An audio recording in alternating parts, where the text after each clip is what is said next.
Good morning, everybody. It's P9. I'm here with another live stream. So, guys, go ahead and get on up in here. I want to do a morning live stream. See what we can chop it up about this morning.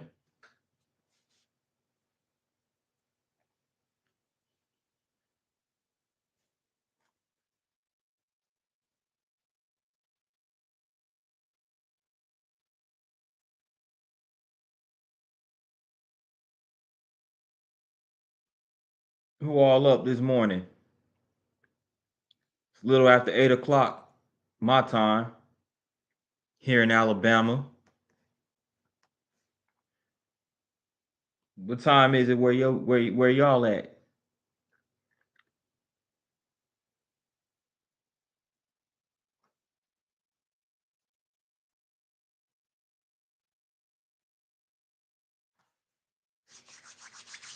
Y'all tap in, tap in.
Good morning, good people.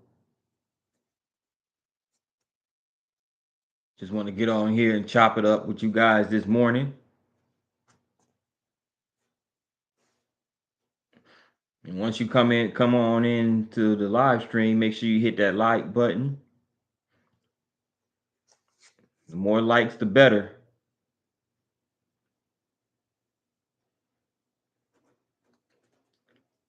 Morning, Kenneth. Good morning. Glad to have you in the building this morning.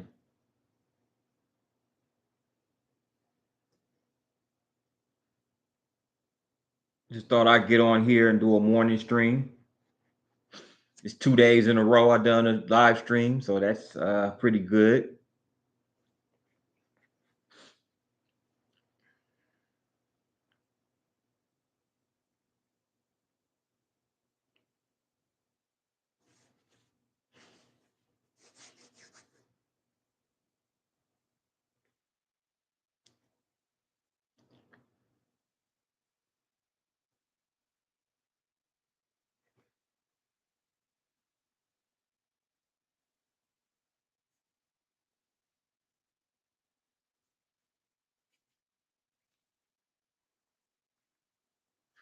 It's great to do them and give you much practice with talking to your fan base. Even if a lot of people at the beginning don't attend, I still think it's worthwhile.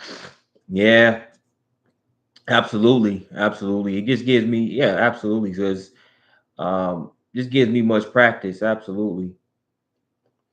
I haven't really been getting a ton of people in.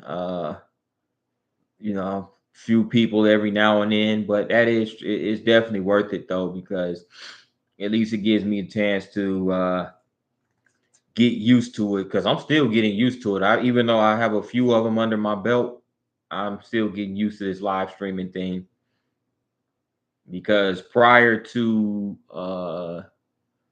what was it, like a little over, like probably almost 2 weeks ago, um that was the first time I've ever done a live stream. Like, I've never even done a Facebook Live before. I haven't done any live streams on any platforms before. So it was just still something to get used to. So I feel like the more I do it, you know, the more I do it, the better I get at it.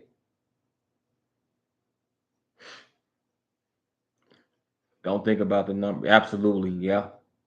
Don't think about the numbers. It's all about the experience. It's all about just having the experience. Networking event. More people will more people will attend as time goes by, for sure.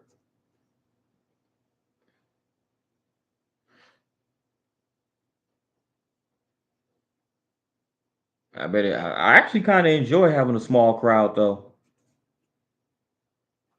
I kind of enjoy having a small crowd, because it gives me, because I feel like once it gets real big, those that chat be moving fast, right? I've seen other live streams, that chat be moving super fast. So it's good to kind of have a smaller crowd, you know, but it would be good to grow it too. So I'm just taking it one day at a time, you know. So all we can do is take it one day at a time. I was talking about you last night when I went out to dinner. So I love spreading the word. Oh, appreciate, man. Like I said, man, much appreciation. Much appreciation, for that, because yeah, I'm trying, I like putting myself out there, and I like when people spread the word. That's really cool. And I feel like this too. I feel like this is a good way. Naturally, I'm an introverted individual, so naturally I am pretty shy. But I feel like I'm coming more out of my shell now. I feel like I'm coming more out of my shell. So, and I think this channel was a good way of helping me grow as a person. Since I work in IT, I take my laptop everything I so I can show them your videos in real time. Hey man, that's much appreciated. Yeah, definitely. Definitely, like you know, I love doing this. Like I said, I love getting this content. Um and I just really get a kick out of it, you know.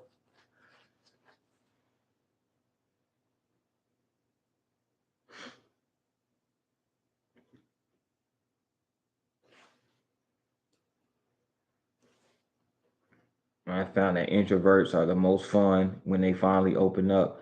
It just takes a big push to get you out there, but once you do, it's wide open. Yeah, for sure. Yeah, we're actually introverted people. We are really like fun people to be around. Like once we open up, yeah, we're very fun. Like I said, I like to have fun. I like to, especially when it comes to traveling and going to see new places and meet new people. It's really a cool experience for me. Absolutely.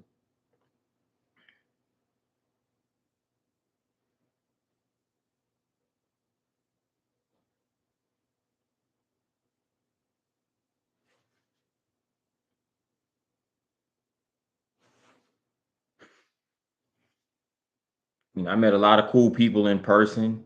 Met a lot of cool people in person, and over the internet as well. through YouTube, especially. YouTube is like a really good networking platform for sure.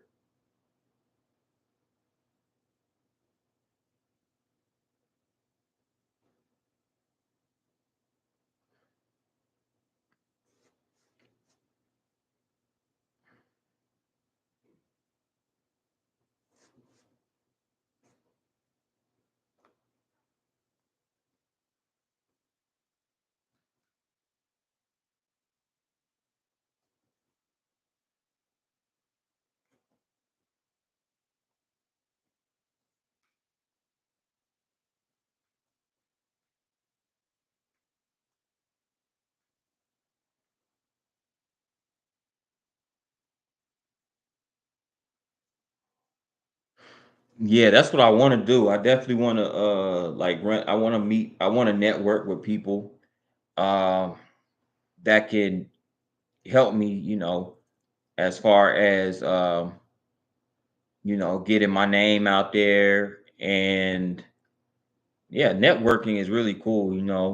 And what's cool about it too, it's good to know when you run into people and they see what I'm doing, and then they have that look of curiosity on their face, like they like, this young man has a camera in his hand. Like, I wonder what he's doing. Like, it's good to have that curiosity from people, you know. That way it gives me an opportunity to open up in regards to what I'm doing and why I like to do it.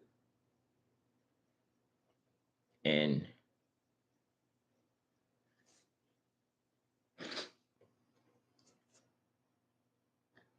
look for communities that specialize in YouTube content creators. In my experience, women are the best to spread your name and business around. Yes, absolutely. Yeah. Women, they like to talk, and they got, they have a huge like a web of people that they continue, that they talk to and everything like that. My best clients are women. Yep, absolutely. Yeah, yeah, most definitely.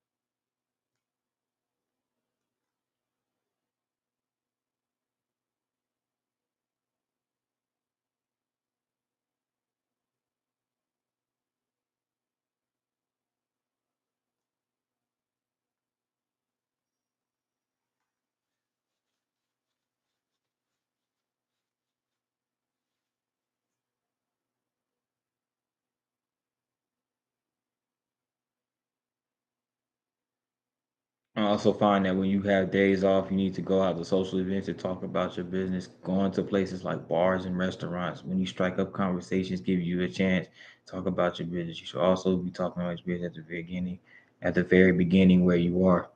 Yeah, that yeah, absolutely. Yeah, I definitely agree with that.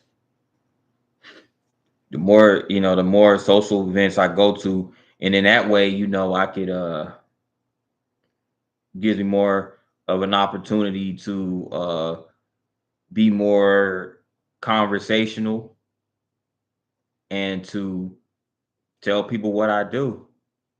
And you never know where that what doors that'll open up. It's like a portal to another opportunity.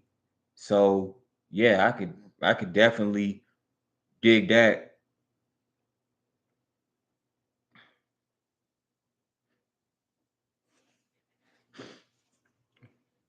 But I'm definitely gonna do that networking.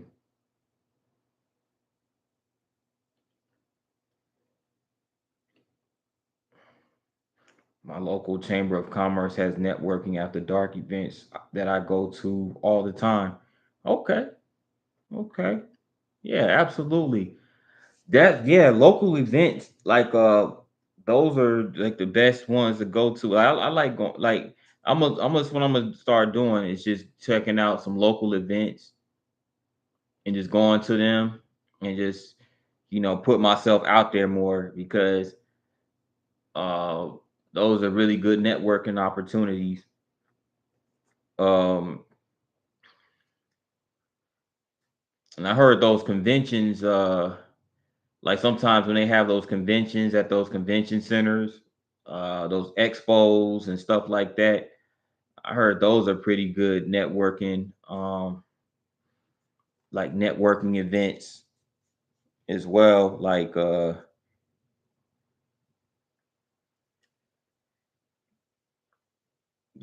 would be cool events to go to. Huntsville is a huge town. I promise you, if you stop at the local chamber or go to the local establishments, you will find plenty of people talk to. You have a wonderful personality. Yeah, I appreciate that. Yeah, I did, like, yeah, Huntsville, it is. There's a lot of people out here. There's a lot of people out here. Uh, yeah, definitely. I'm gonna go check out the Chamber of Commerce here as well. Like for sure, I'm gonna go check them out because as a matter of fact, I gotta have an off. My off days are coming up here pretty soon. I'm gonna go.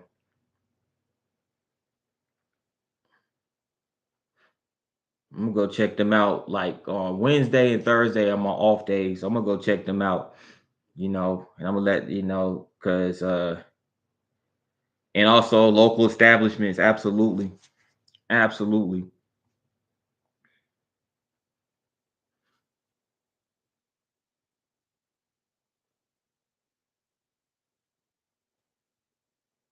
Huntsville is your physical base because that's where you live.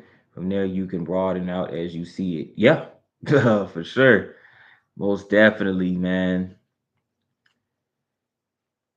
Yeah, Huntsville. Huntsville's a really, it's a lot of cool people down here too. It's a lot of cool people down in Huntsville. You know, old, young. Of course, you have a lot of young professionals out here. College students. Uh, Young adults, middle age. I mean, yeah, it's a pretty much pretty wide web of people out here of various occupations for sure. As a matter of fact, now that I think about it, Huntsville also has a pretty big technology industry. The tech industry out here down here is pretty widespread as well.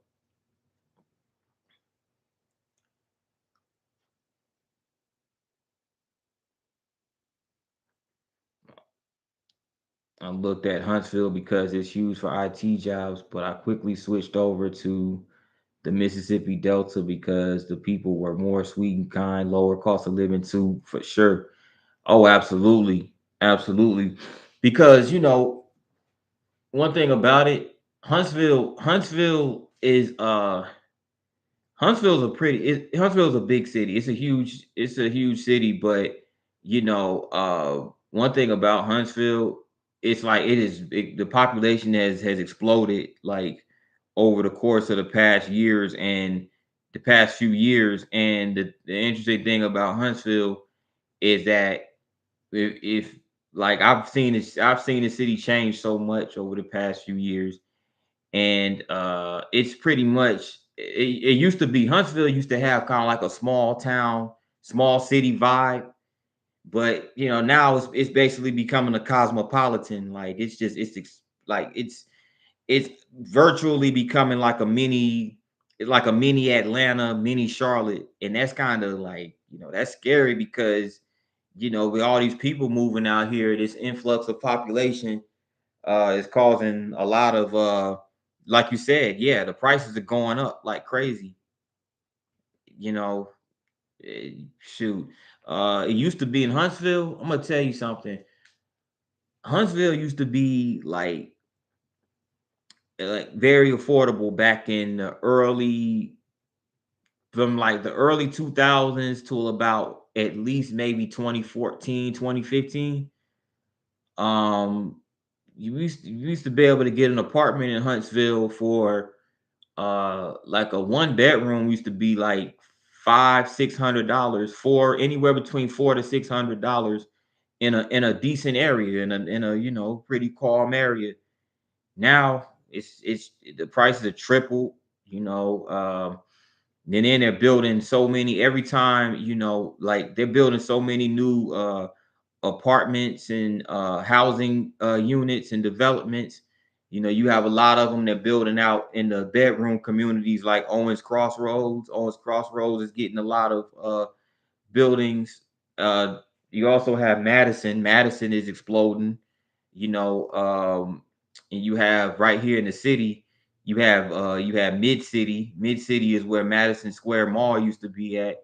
Madison Square Mall used to be the hangout spot for us back then, but now it's like right there. It's Mid City. Mid City is a bunch of developments. It's just like it's basically like a cosmopolitan out here, and like depending on who you ask here, a lot of the locals, a lot of people that's come up like that's been raised here in Huntsville were not too thrilled about it because it lost its like small city, small town vibe to it, you know. And it's just crazy, man. It's crazy. Like everywhere you go down University Drive, it's just all these new establishments are being built, all these multi use developments. It's crazy, man. It's crazy. Bridge Street. Now Bridge Street, basically replaced Madison Square Mall as far as the retail developments are concerned. And Bridge Street is like the Bridge Street is like the Atlantic Station of how Atlantic Station is in Atlanta. That's how Bridge Street is here in Huntsville, as far as the shopping centers are concerned. You know,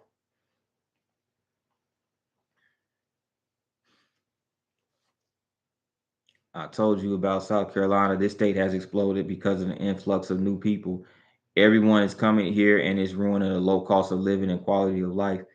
What was really nice sucks now. Man, I hate that, man. I hate that. I hate that because South Carolina, uh,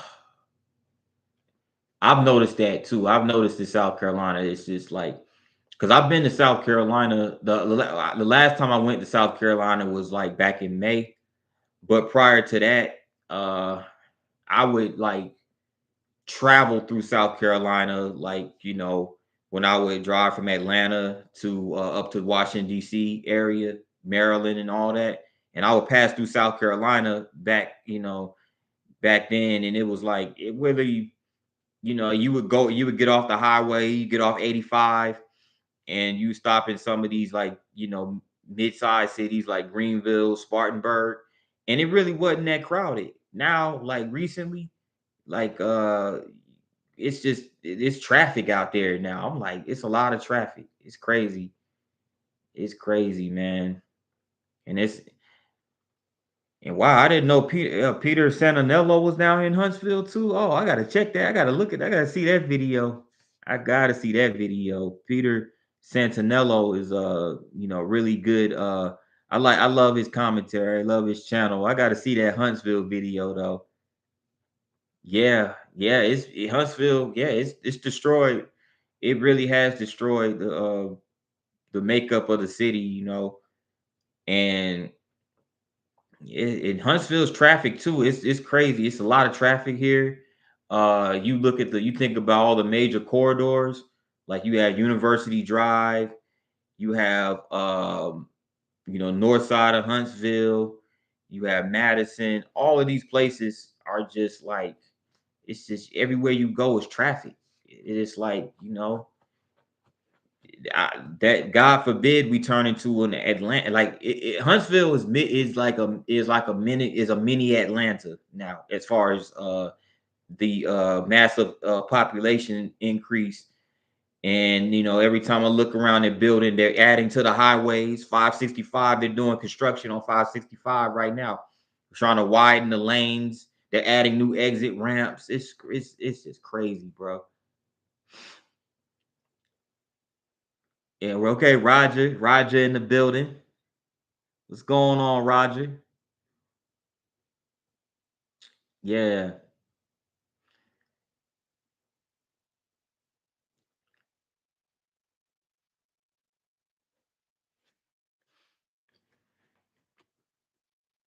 And I see your channel growing, Roger. That's good. I'm glad to see you growing on here, doing your thing with the gaming. That's really cool, bro.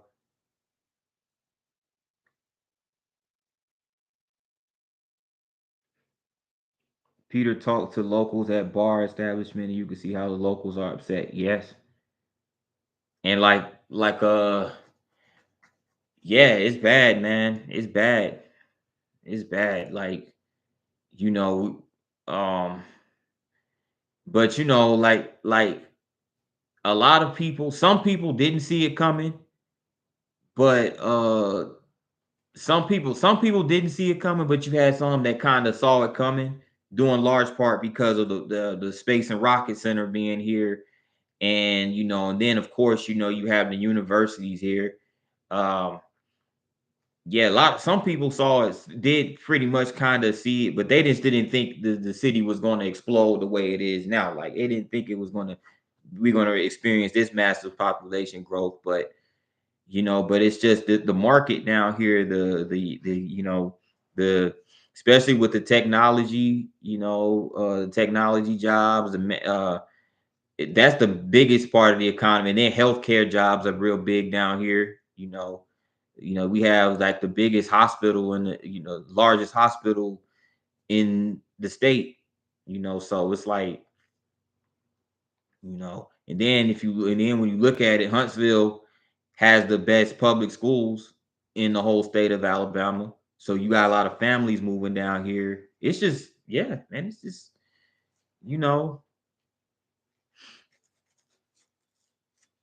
that's just what it is. That's the biggest draw to Huntsville. But for us locals, people that's been living here for years, or people that's been that grew up here, it's like, you know,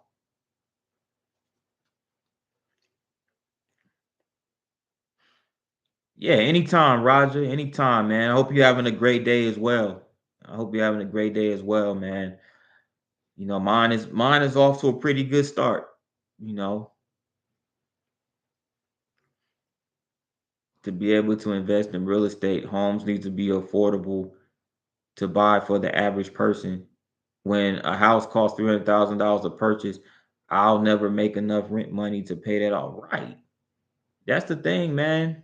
You know, yeah, it's just it's insane, bro. Like a lot of people can't even the thing is the rent has went up so much that a lot of people, it seems like home ownership, is kind of like out of reach for most people here, like it's just out of reach for a lot of people. And you know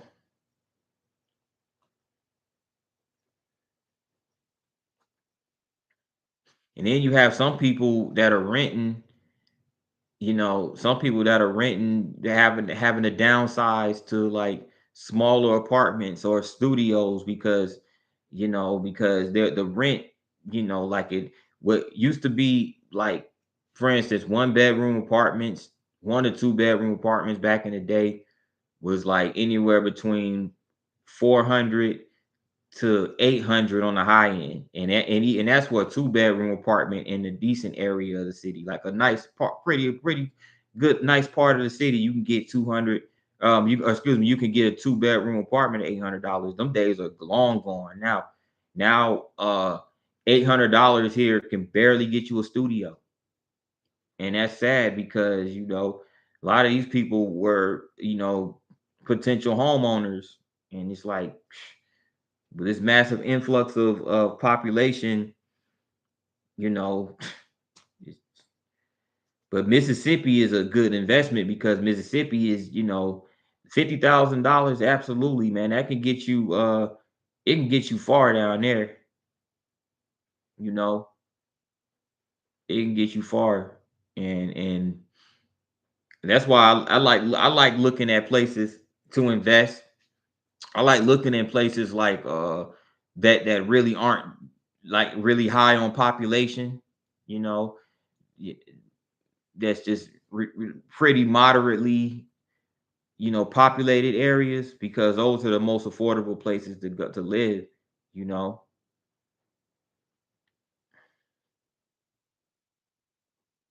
Moved out of London in the UK to a small village because the prices are crazy. Yeah, yeah, yeah, that's the thing about it, man. That's the thing about it. A lot of people having to leave where they live to they have to downsize because the prices are just, a lot of people are getting priced out of where they used to live. And it's unfortunate, it's unfortunate, but people, at the end of the day, people have to do what they have to do. Um and then the cities be taxing like crazy. These city taxes are ridiculous. So how you gonna really save any money? Studios, okay, I can buy a nice house in Mississippi Delta for $50,000 and recoup my money in less than 5 years. Yes, absolutely. Absolutely, man. You know, and studios used to be 550 a month. Now they're like $1,000. It's crazy. Yeah. Studio, yeah. And the crazy thing is, you paying all this money for such a limited amount of space, and then a lot of times in these units, in these complexes, they don't make any type of upgrades or anything to the property. It's just like it's the same basic, property. No improvements. They don't landscape the property. They don't add anything. They don't It's no amenities, nothing, you know.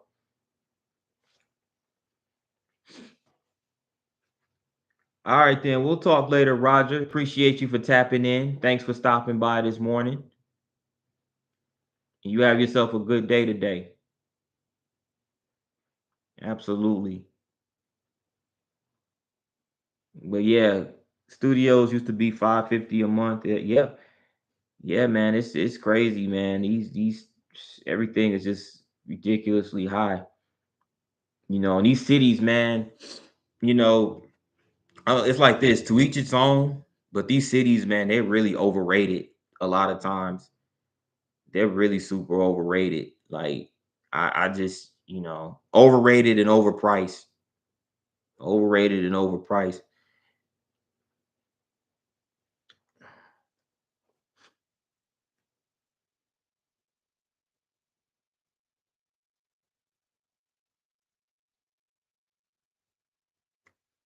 See, I love Clarksdale, Granada, and Greenwood. Meridian has some really nice properties for a bigger city, not in the Delta, but I do like Meridian. I want to move into one of those smaller Mississippi towns where I can buy a duplex and rent out both sides to maximize income. That's a smart move right there. Really smart move. Yeah, absolutely. That's a really good investment. Really good investment right there. Yeah, Mississippi. Yeah, Mississippi. Those small towns, especially those small towns, are real cheap. Real cheap, man. Open up a small bar, nightclub, since most of these towns don't have anything. They don't. You're absolutely right, man. Yeah, man. Not much. Yeah, a lot of the small towns don't really have much to do as far as entertainment and anything like that.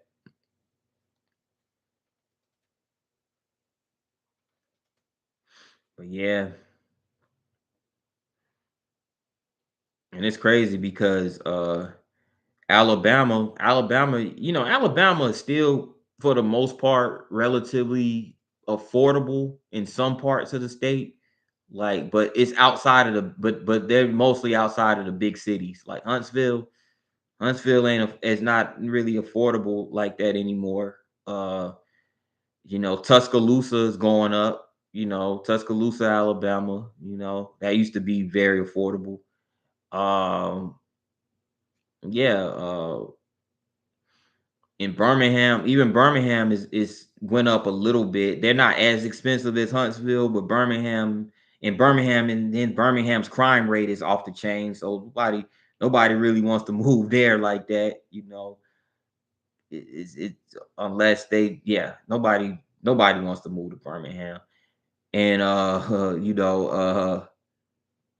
and yeah, Montgomery is still somewhat affordable, but again, Montgomery's still a big city.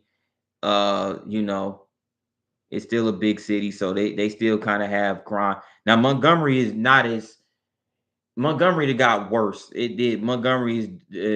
Has gotten worse since I lived there as a kid. But you know,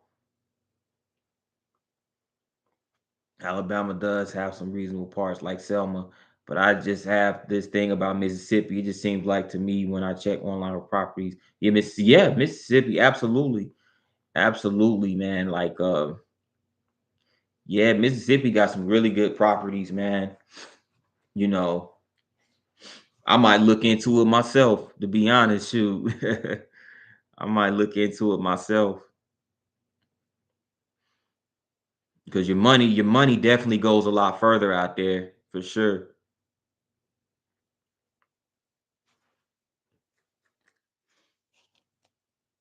You know,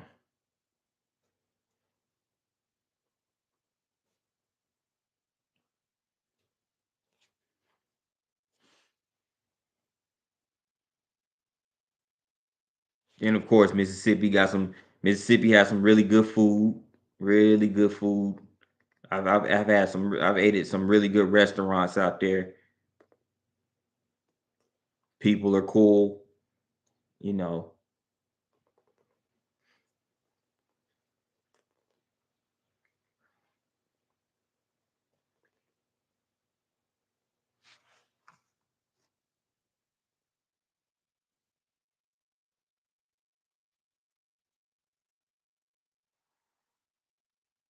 where else can you invest 50,000 to 75,000 and get a monthly rental income of 1,000? That's 12,000 a year for just collecting rent. Yeah, exactly. Exactly. Exactly, man.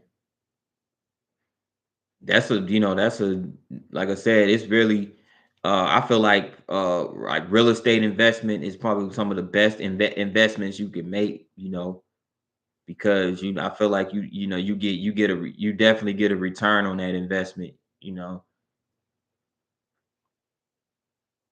that's only one duplex. Right, right.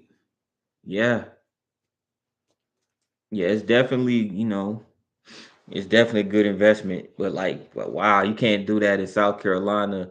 The duplexes are starting out at $175,000. Woo, man, man, that's crazy that South Carolina's prices went out. It's crazy their prices went up like that.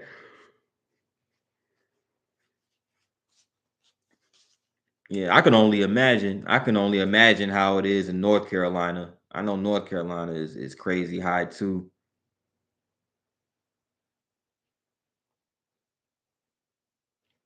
Wow.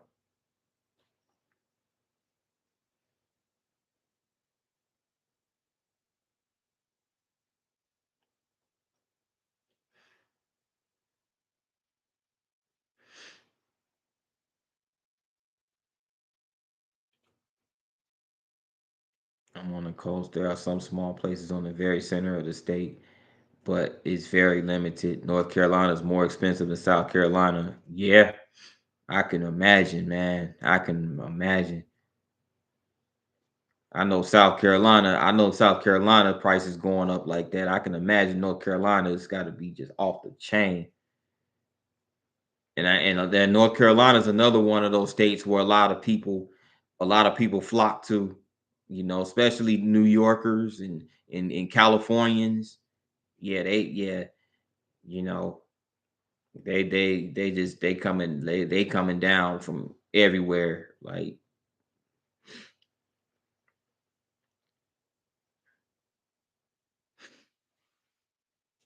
the cheapest states on the US are Mississippi, West Virginia, South Dakota, New Mexico. That's it. Yeah, definitely, man. The only state on that list that I've never been to was South Dakota. I visited New Mexico before, in of course, I've been to West Virginia and obviously Mississippi, but I've never been to South Dakota. But New Mexico has some pretty nice land out there. It's been a minute since I've been. I've only been through New Mexico maybe two times. I've been to New Mexico twice. Louisiana's super cheap too, but we already talked about why it's not smart to go there too. Yeah, man, Louisiana, gosh, Lee, man, that's sad that Louisiana is real screwed up like that, man.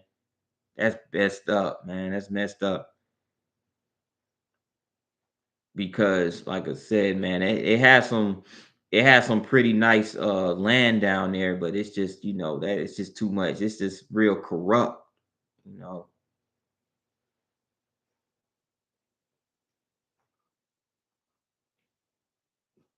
Good afternoon. Good afternoon. Thanks for tapping in. Thanks for coming into the building this morning.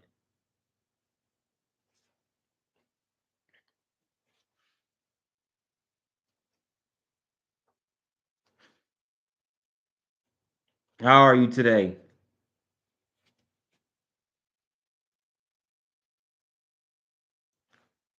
If you love the desert living, New Mexico is the best bargain for land. Yeah, because that's pretty much all they have out there. Yeah, that's pretty much all they have in New Mexico. Yeah, exactly.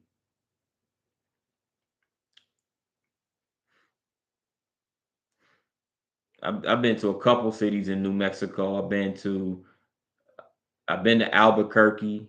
I've been to Gallup, New Mexico. Um, of course, this is before I had a vlogging camera, so I didn't vlog. I never did get a chance to vlog there, but I've been to those places, Gallup and in Albuquerque.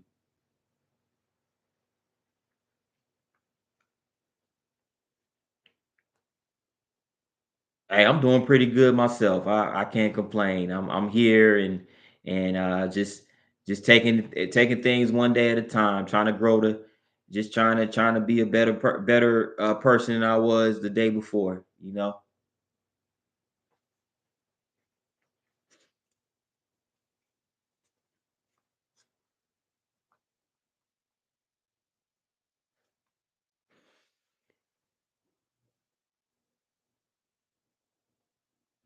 I haven't been to South Dakota. I haven't been to South Dakota yet. I would like to visit one of these days because I know they have a lot of those. I mean, it's a lot of land out in South Dakota too. It's a lot of land. It's a very sparsely populated state, from what I heard. It's not a ton of people that live there. And they have a lot of land out there.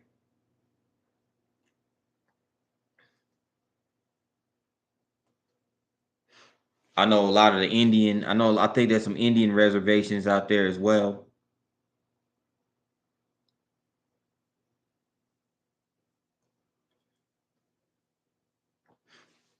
South Dakota is amazingly beautiful. Land is cheap, but you live very far from anything. If you're cool with that, it's all good. It's one of the least populated states. Yeah, yeah, yeah. I'd like to visit there. I'd like to visit there one day, man. Like, Yeah, they really have some nice landscape, very nice land. Like I just, you know, but yeah, I like to do like I love to do a road trip. I love to do a road trip where I just go and just go to a lot of these states and just check out the culture, meet some people, and and just explore the land and get some really good content. That's the goal. That is definitely the goal, and that's a plan that I definitely want to put into motion. The famous Sturgis Bike Rally is held in that state each year. Talk about a wild event. Oh, okay. So that's the name of the.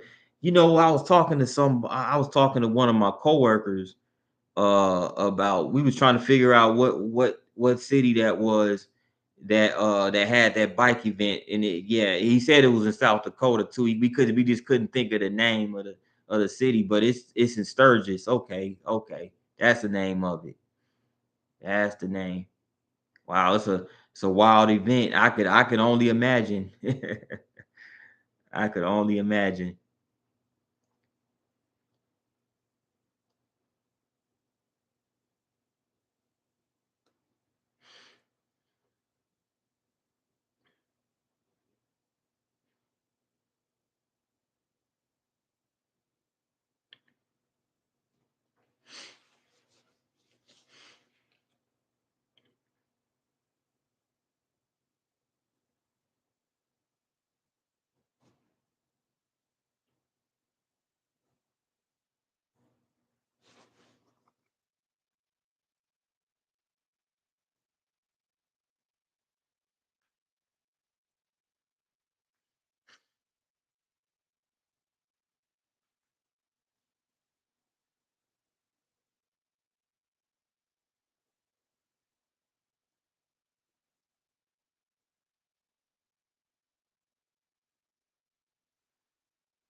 Alabama has the nation's lowest property taxes, which is really good for you and your family. Yeah, yo, yeah, they really. Alabama does have low property taxes, so you definitely get a bang for your buck down here.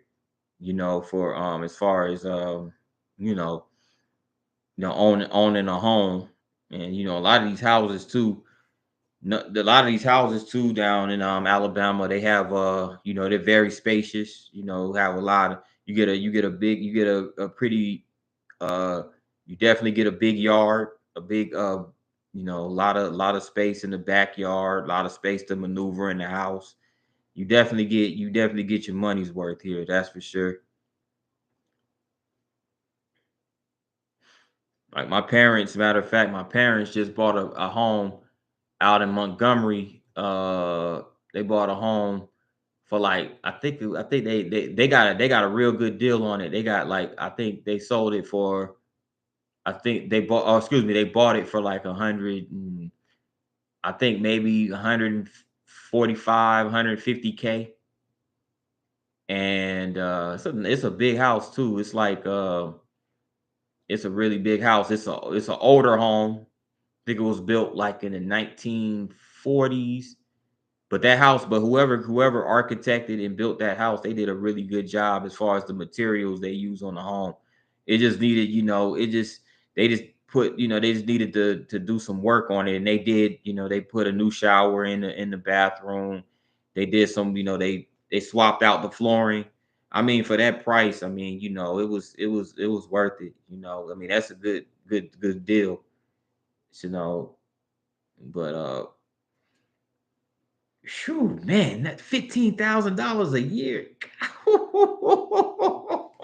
Yeah, oh man, I couldn't do it, man. New York, oh man, 15K in property taxes annually. Boy, gee, man, those people are getting straight. Those people are getting robbed down there up there in New York. I'm sorry, they getting robbed. Cause I'm telling man, bro, those houses, I could only imagine how it is in California, bro. I could only imagine like those people, like, cause I've seen those houses in California, New York, man. They those houses, you don't get much of anything as far as land, size, and those houses are so small, like and then when you look at and then the people that live in New York City and Long Island and all that, oh my goodness. Especially in New York City, bro. Like you living in those and all that congestion, all that noise, and you pay like, nah, bro. Like it's not worth it. It is not worth it.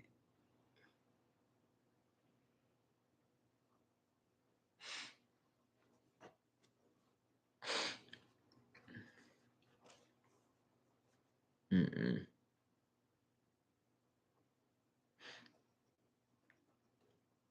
850. Okay, so you're okay. Tax in South Carolina 850. Okay, wow, that's pretty for a year. That's low. That's really low for a year, for a whole year, man. Yeah.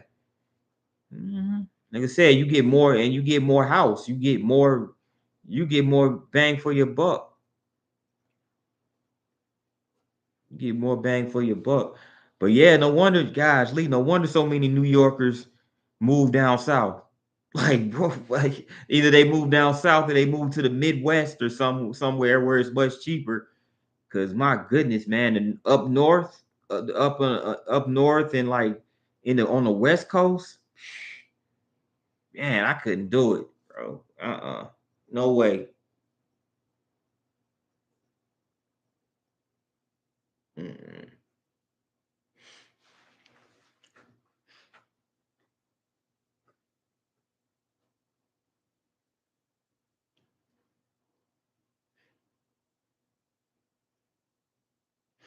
And I can only imagine.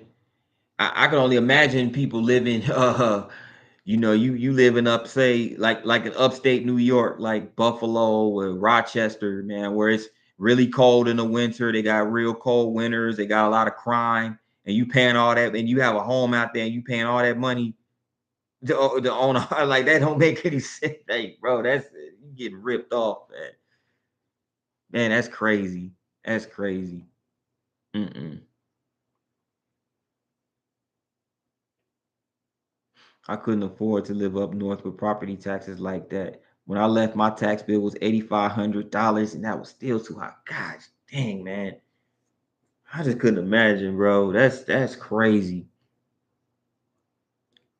That's crazy. Like if we already aren't paying enough taxes as it is, just income tax and all these other like ridiculous amount of taxes. Golly, man, that's crazy.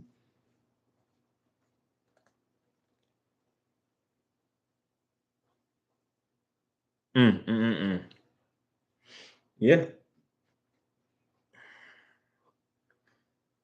It's best to live somewhere where you could live comfortably and not have to pay an exorbitant amount of money just to live.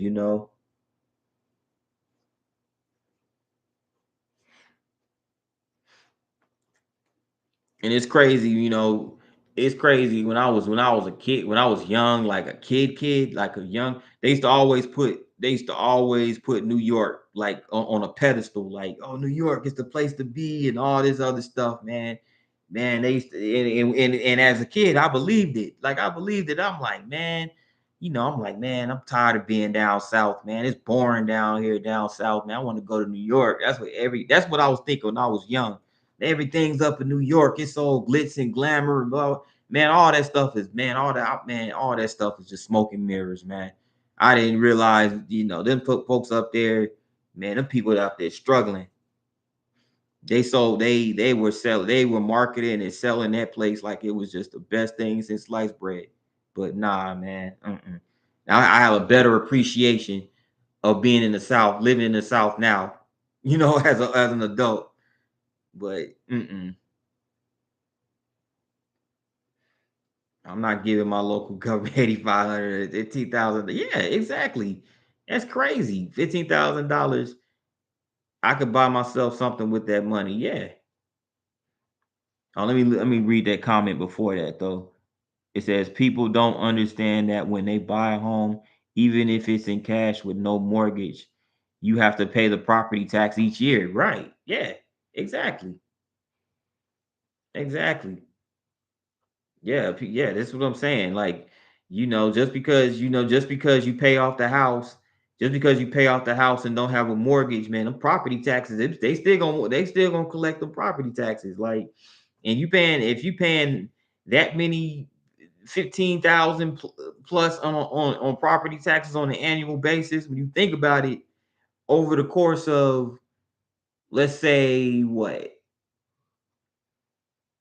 over the course of 6 years, 5 to 6 years, you already paid six figures in taxes over the course of 5, 6 years. So I could only imagine in 10 years, if you 10 years, you're paying $150,000 in taxes. So that's crazy. So in 15 years, so by year 15, just think if you had a home for 15 years in New York, you paying close to $250,000 in taxes. That's nah. A quarter mil in taxes. Nah, bro. You know how much you could do with that money? It's just when you think about it, when you really sit back and think about what you could do with that money that's being taxed, it's just insane.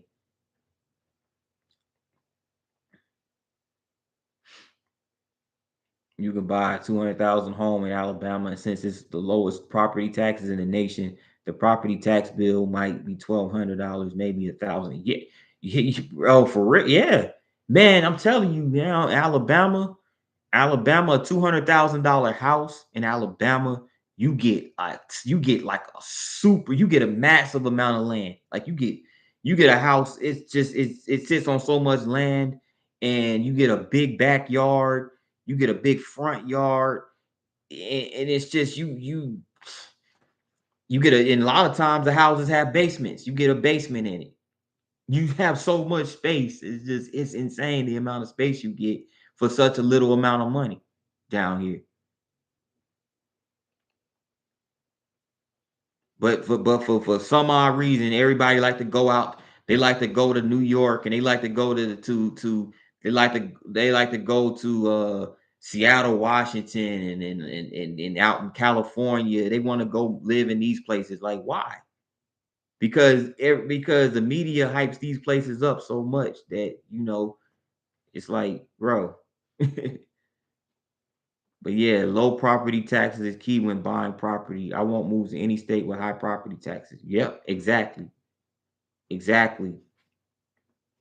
That's I mean that's a really smart financial move. That's a smart financial move.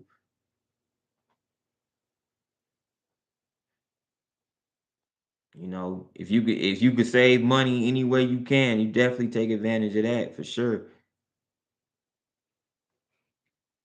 The worst state taxes or the worst tax states are California, New York, Washington, Maryland. Yeah. hmm I forgot. Yeah, I forgot about Maryland. I forgot Yeah, Maryland's expensive too. That's another state. That's another state right there. My dad lived there. My dad lived in Maryland for a couple of years, and he got up out of there. He only the reason he lived there was because his job was where the company he works for was headquartered out there in I think it was in I want to say it was in Silver Spring, Maryland, close to DC. So he lived out there to be closer to his company or whatnot. But then he decided then he was like, yeah, this it's just too expensive out here. I can't say, you know, even if I have the money, it's just not a good decision, like as far as trying to save your money. And that money could go towards retirement, towards buying a better buying a like you could do a lot more with that money he would have been spending on all the taxes out there in Maryland. It's crazy. It's crazy. So he left after a couple of years. He's like, nah, I'm bouncing. I'm out.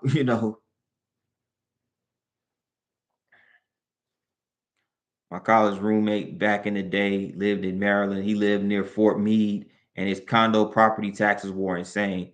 He never had any spending money. It all went to taxes. That's miserable. I know. Yeah, I know he was miserable, man. And our in Fort Meade, I think our Fort Meade. Trying to remember where that was. Is that like in the Baltimore area? It sounds like it might be close, somewhat not too far from Baltimore. You know, or is that more PG County? It's near Baltimore. Okay, I figured that much. Near Baltimore, yeah. Yeah, man. Yeah, it's expensive. It's expensive out there too, man. It's expensive. PG, and the closer you get to Washington, DC in Maryland, the more expensive it is. The more expensive. Once you get into PG County, then to Montgomery County, whew, man. Mm-mm.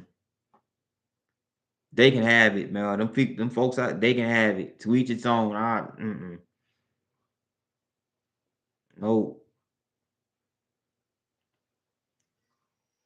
No, and see, Maryland is such a small state. It's just a small state. It's really not much room to expand out there. To get that to really get anything with a large amount of property.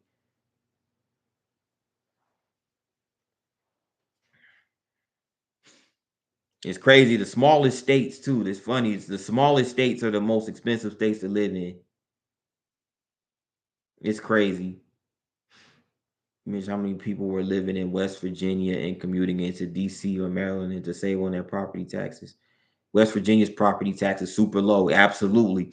See, those are some smart people right there. Those are some smart people. Yeah, man. Stay out in West Virginia, man. Save that bread. Save that bread. Yep. Save that bread because it's like, bro, that mm-mm. Like, and then another thing too about Maryland, they have all them. Maryland be having those toll roads. They have so many toll roads, like you riding through it, they be those those toll booths and stuff, especially in the DC. They had them in the DC area and they have them in Baltimore, like everywhere you go. So it's just a racket, man. They racking up money everywhere they can get it. It's like that in Maryland. They have a toll. They got a toll booth in New Jersey. They got a ton of them in New Jersey, in New York. Man, I couldn't. I couldn't stand. I just couldn't stand living out. I just can't. I couldn't imagine living out there on the in the East Coast, like the Northeast and stuff like that. Mm-mm. It's a huge difference. West Virginia might be 1,000 a year, where Maryland is like 11,000. That's a difference of 10,000 a year. Yeah, man. You saving 10 grand a year in taxes.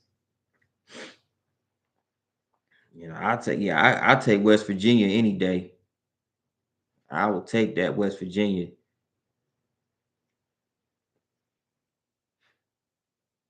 And plus it's and then you spending far less money and you not around all that congestion and high traffic that you'll get in DC and Maryland. And I mean those traffic jams out there are the worst. I go so far as to say, I don't know, between traffic and congestion between LA and DC, they're like neck and neck. You know, that traffic on the Beltway was absolutely insane. Like, mm-mm. I much rather be somewhere where it's much cheaper and not a lot of congestion. You know, Yep, exactly. The Beltway, the 495 Beltway, yeah, that traffic was a nightmare. I got caught in that traffic a few times, and I was just like, man, no, mm-mm. Yeah, it's way too many people in the DMV sat in traffic for like 4 hours just to get around there. That sounds about right. Yep, that sounds about right. 4 hours, yeah. Mhm. Yeah. In that amount of time, man, you know how many in that amount of time, you know how many times I could have taken a trip from Huntsville. I could have taken a trip from Huntsville to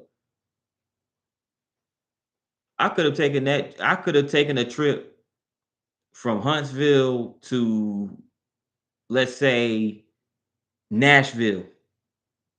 Huntsville to Nashville twice in that amount of time. Depending on what time of the day it is, of course, because Nashville gets their share of traffic too.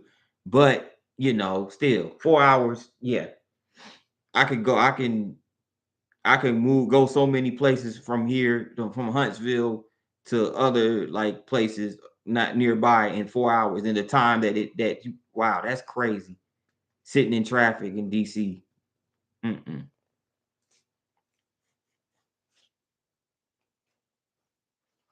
But yeah, man, DC traffic is like LA traffic. Those two are the worst. NYC and Boston are a close second. Yeah. It's always those big cities. It's always those big cities, especially New York City and Boston. Yeah, I can definitely see Boston being a problem. Yeah, man. It's always those big cities where cost of living isn't crazy is ridiculously crazy, and it's congestion. Got a bunch of rude people. People always in a hurry and stuff like that. I just can't live like that, man. I just can't live like that. And it's always be the cities like LA, New York, Boston, DC. Everybody wants to move, everybody wants to live in these places. Like for some reason, a lot of people just want to go flock up to these places. It's just, yeah. Mm-mm. But most of them are miserable. I feel like most of them are miserable because of the fact that they feel like they have to amount to this level of expectations, and then they living in the city. They're getting drained financially, mentally, all of those things. And I mean, when you sitting in traffic like that all day, like when you finally get home, you're not gonna really have energy to cook anything, to really put something on the grill. I mean, put something on the stove or whatever. You ain't gonna have no energy to cook anything, and you know that's gonna lead to you to just spend more money on fast food. It's just you're just spending an exorbitant amount of money living in these big cities, and you get nothing out of it because at the end of the day, man, those cities you name, those are like the crime in those cities is ridiculous, man. I need to be around nice and kind people. I can't take those arrogant people in the big cities. Oh yes, trust me. I feel you on that. Especially LA. I've been to LA, man. I've never seen so many snobs in my life. Bunch of snobbish people out there. Atlanta's like the LA of the South when it comes to they're similar. Atlanta is a bunch of snobbish people there. Uh Boston, I can see Boston being a bunch of snobs too. New York, of course, yeah, I can see being a bunch of snobs there as well. And let me see, I used to work at NYC when I lived up north. My office building was right across from the World Trade Center before it collapsed. To go out to lunch each day cost $15 just for a little sandwich. Oh my gosh, man.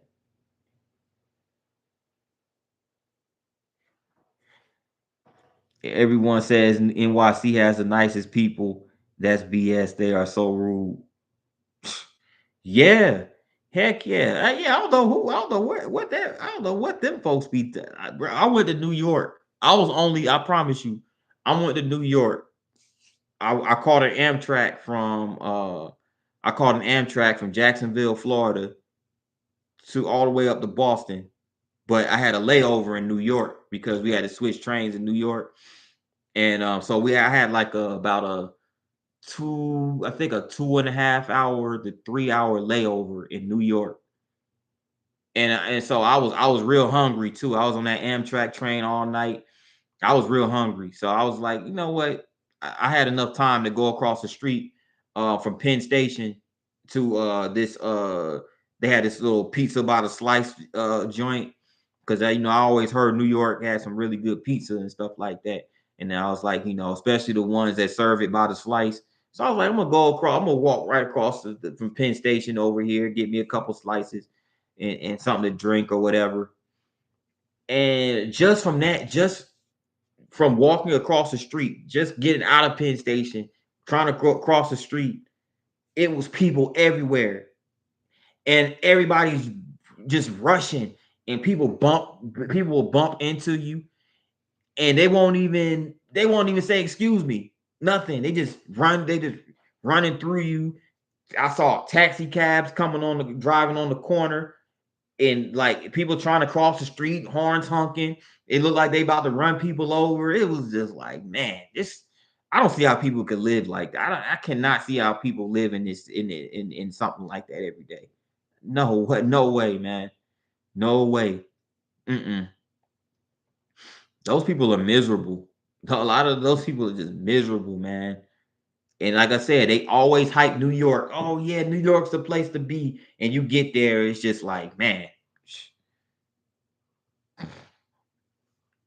I can't tell you how many times at night I would go out to bars after work, dressed in my suit, looking good, and women won't even respond to me when I would say hello. It was so depressing. Dang, that sounds about right. Like that sounds about right.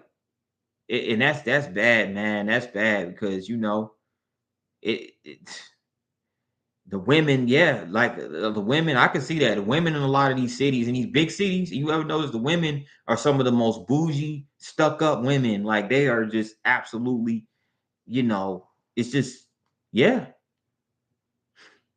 And I think what it is, I think because I feel like they feel I feel like in their minds, they feel like, oh, I live in the big city, I got it made. But in reality, they miserable. But they feel like, I live in the big city, I got it going on, I got it made. I don't know. It's something about being in this big city that I guess that gives them that, mentality or something. They have such a huge ego and think they are better than you. How hard is it just to say hello? I wasn't being rude or aggressive. They feel entitled. Yep, absolutely. Absolutely. It's like that in Atlanta. The women, like a lot of the women out in Atlanta are like that. A lot of the women in LA are like that. A lot of the women out in San Francisco, the Bay Area in general, like San Jose, a lot of those places in the Bay Area of San Francisco, they're like that. I mean, it's bad. Like, it's real bad. And they do feel a sense of entitlement. Like, I mean, you can give them a compliment, and they just look at you like you crazy. Like I don't know, man. It's messed up, man. It's messed up. It's different. The women up north and in these big cities and stuff like that, it's a much different than a lot of the women like in the smaller towns. A lot of the women in the smaller towns they're more humble and more down to earth. But I used to date a woman who lived in Atlanta. I think it was the northwest side of the city. She was really nice, but when we would go out in Buckhead at night, the people were so rude to me. Smaller town women are so much better, in my opinion. Yeah, yeah, man. One thing about Atlanta too, though, is interesting. I know what you're saying about Atlanta. Some of the depending on where you go in Atlanta, you will run across some really down to earth women. They're pretty cool. Um, Northwest Atlanta, I'm trying to think. Yeah, Northwest Atlanta, I could see them being like pretty cool, down to earth people. Um, and Okay, so she was okay, Marietta. Okay, Marietta. Yeah, that sounds about right. Uh-huh, Marietta. That's like, yeah, that's like on the north side of the city. Yep, absolutely. Absolutely. Yeah, like a lot of those women in the Atlanta metro area, I feel like this. I feel like the further you go outside of Atlanta, then the more down to earth women that they are, like the city one, the ones that are like in the city, you know, like especially Buckhead. Yeah, Buckhead is a bunch of snobs out there, you know, but yeah, like Buckhead. I guess Buckhead feel like they're like the Beverly Hills of Atlanta, you know. I guess that's what that, the as far as the area is concerned. So, but they feel like because they are like the Beverly Hills of Atlanta, they have that same type of the mentality and ego that you know the people that's actually from Beverly Hills and LA have. It's crazy. It's crazy, but yeah, smaller town women are so much better. Yeah, yeah. It's like the mindset is much different than city people, from city women to city women, because the small town women, they will speak, they'll smile at you, like they are real, like they will smile, that they'll a lot of times they'll have a conversation with you and don't even know you from a can of paint, but that's just it's just the vibe, that's just how they was brought up. They were brought up, and they have more, I guess they come from a more humble background, humble beginnings, you know. I date all kinds of women. I have dated my share of African American women, and Atlanta has some of the most pretentious ones I met. They have a different mindset as those compared to here in South Carolina. Hmm. Yep, you are absolutely right about that, man. It's just it's something about, I don't know. It's something about them just being in the city. I don't know, man. Like it's just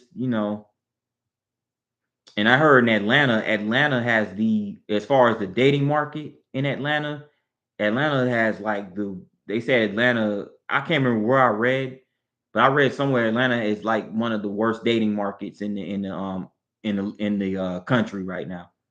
It has one of the worst dating markets,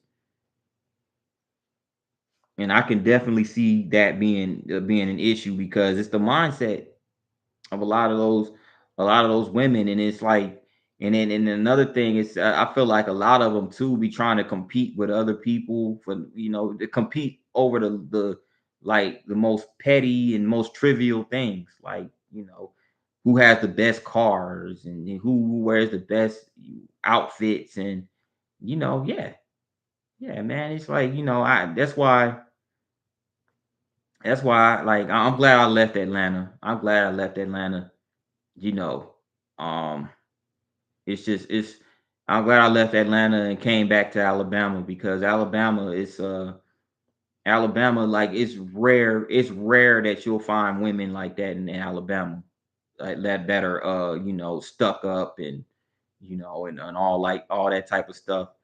You know, but Atlanta, phew, man,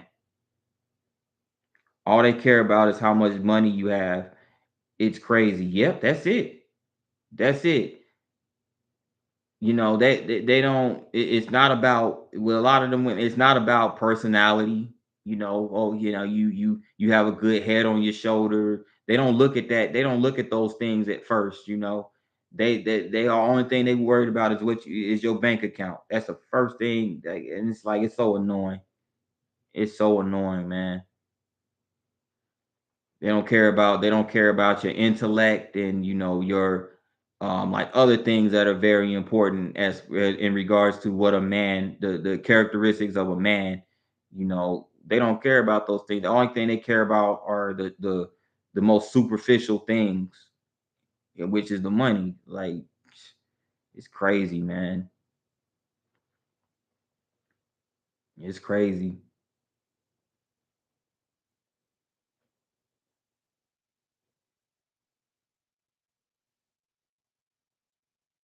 You can always tell when they are like that because the first question they will ask you when you strike up a conversation is, "What do you do for a living?" Yo, you ain't lying, bro. Like, damn. Oh shoot, man. It's not. It's never like, what do you like to do for fun, or what do you like to do for fun, or what kind of things interest you, whatever, something like that. It's never anything like that. It's what do you do for a living? Like, god damn.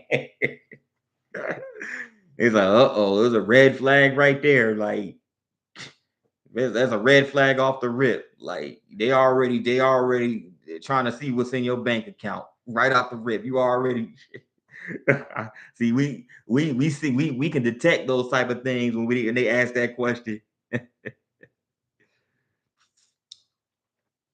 I've talked to women in poor ass South Carolina, and they never asked me about my job till like 2 weeks into the relationship. Exactly. Right, exactly. Exactly, man. It's a different, like, a real woman is down with you when she like you for who you are as a person, and she like you based on your personality and your mind, you know what I'm saying? As opposed to the material things, man, because it's too many women out there like that. But yeah, that's you're absolutely right. Like, I feel like the more, like, I guess, the less money, I guess you could say, or the more, or I could say, I'll say this, the more from a regional standpoint, the like the Mississippis and the South Carolinas of the world, where it's not as, they don't have as much, like, economically speaking, it's not the most prosperous states from that standpoint. I feel like the women are more down to earth there than the areas where, you know the where it's higher income and stuff like that.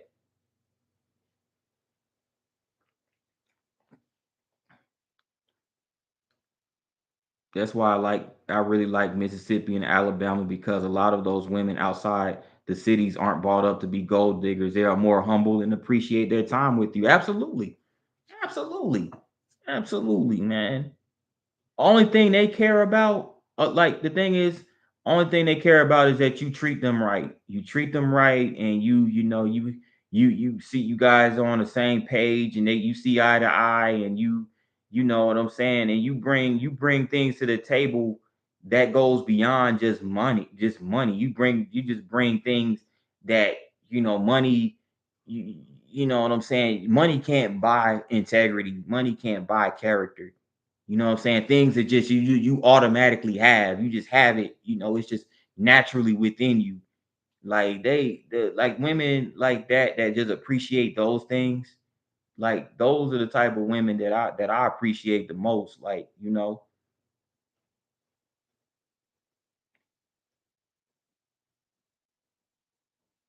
they appreciate that. I think they just appreciate the simple things in life.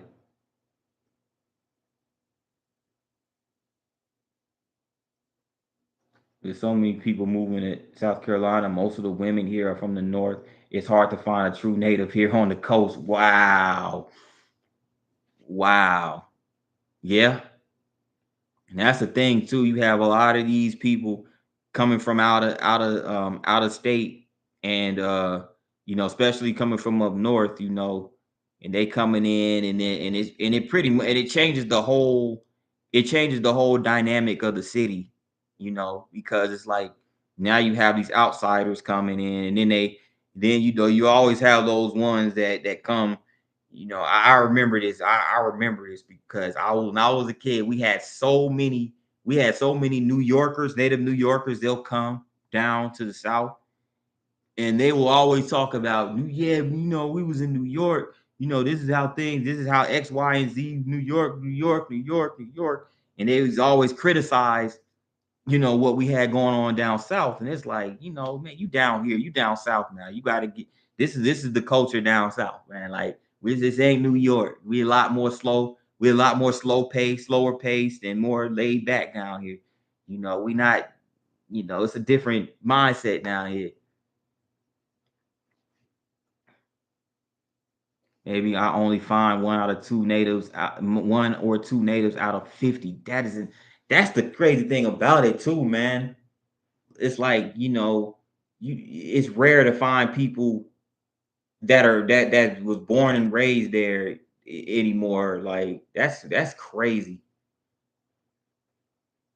It's just like you got all these, you just got the you have these small cities, and or you have a lot of these places down south that just being inundated with people that are from either the West Coast or they from up north. It's crazy. It's crazy, man.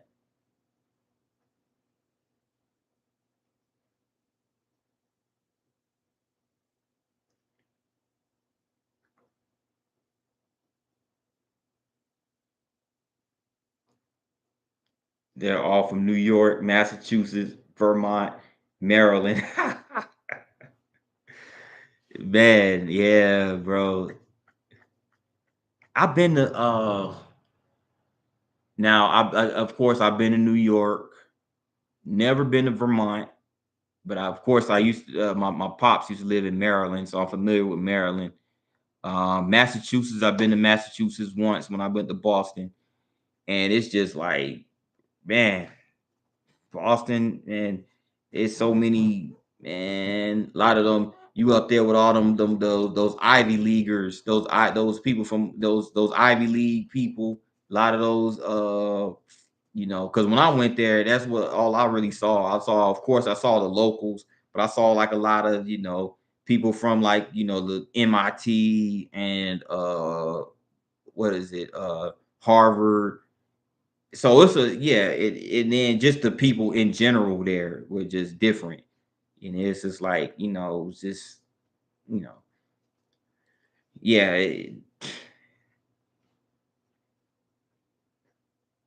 it's definitely a culture shock when you go to these places.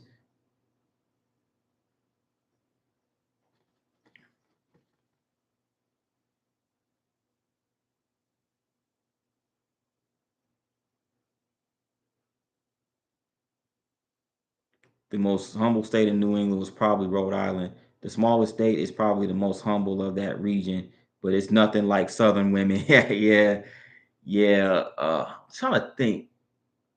Have I been to Rhode Island? Yeah, that Rhode Island does sound like it's a pretty humble place, because it's kind of like uh not a whole lot of people hear about Rhode Island. It's usually the places lot that people don't really hear too much about. That isn't really pushed out there or promoted like that. That'd be the most humble in the places. Mhm. But yeah, it's nothing like Southern women. Yeah, it's right. That's right.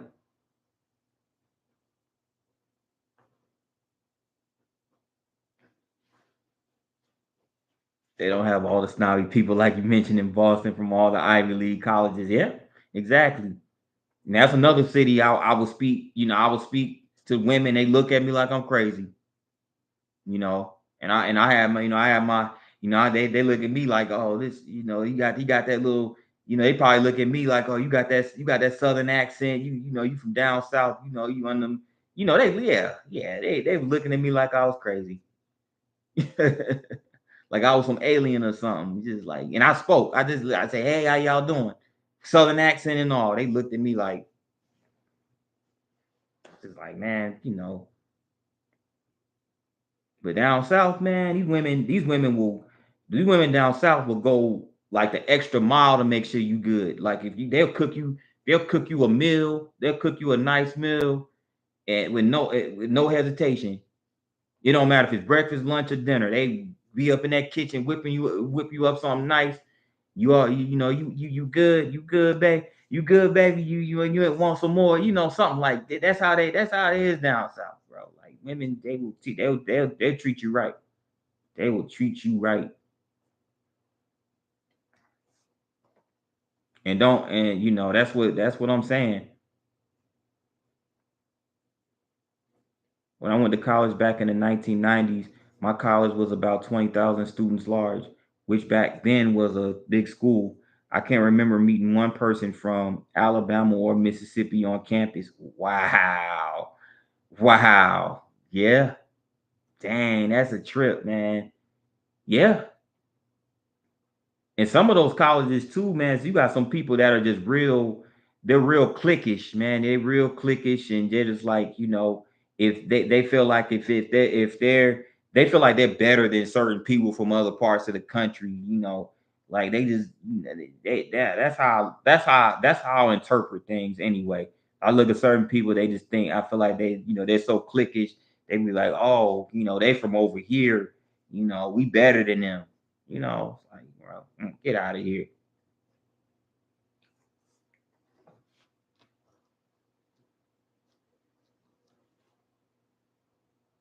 The New England region is probably the most snobby of all the geographically regions in the USA. I agree. I can see that. I can see that because at least I've been to California, like in the Bay Area, Berkeley, California, where Berkeley, California. At least in Berkeley, you know, at least there, the people out there, they're a little bit more down to earth, and like in like Berkeley, California, some of the places that are kind of like not too far from San Francisco. Now, yeah, San Francisco itself, it's a lot of snobs there, but like like once you get like to Berkeley and some of the areas, that people are a little bit more chill, a little bit more down to earth. Like Berkeley, and you know, yeah,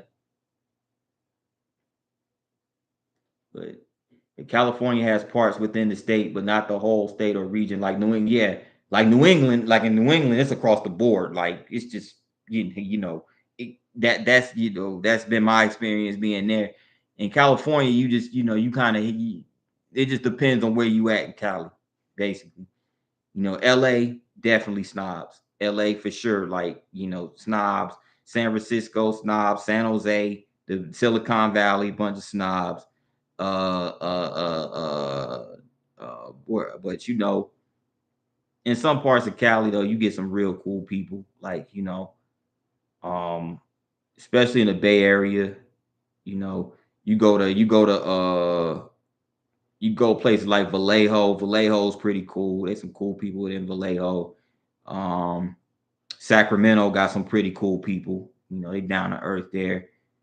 You know, like I said, the further you get away from Silicon Valley, then in San Francisco and LA and all of that, then you pretty good.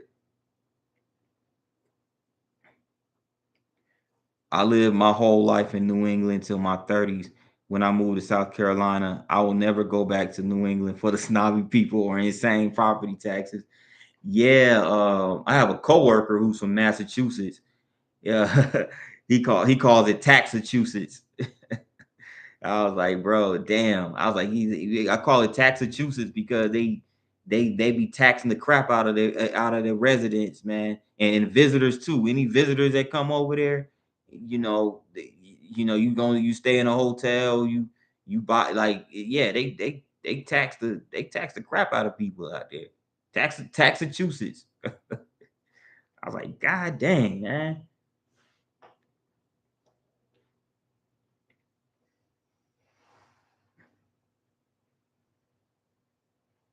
I have a friend that still live there, and when I tell them that my tax bill is $850 a year, they crap their pants.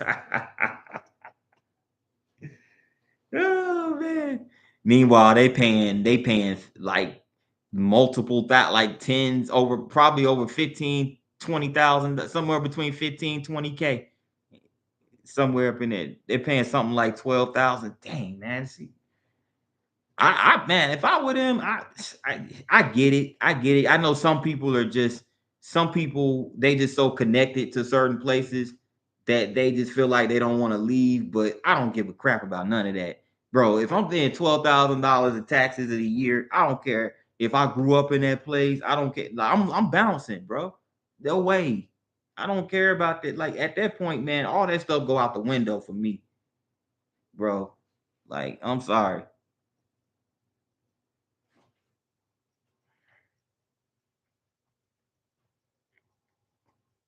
Good vibrational daily motivation TV. What up? What up? Good morning. Hope your day will be filled with good vibes, peace, and blessings. Like, yeah, I appreciate that. I appreciate that. Thanks for joining the live stream. And I hope your day is filled with good vibes and blessings as well. That's what keeps us going. That's what keeps us going. Gives us that, good vibes, high energy for sure. But yeah, we just sitting up here chopping it up, about certain areas of the country, and how some parts of the country are more expensive than others, and some places, and we're talking about different regions of the country and how much things cost, and and the type of people in in the different areas. You said it earlier, take 12K a year and multiply it by 20 years. You basically gave your local government $250,000 over that time. Yeah, that's insane. That you're talking about $250,000. You just giving to the government. A quarter mil. Like, bro, it's crazy to think.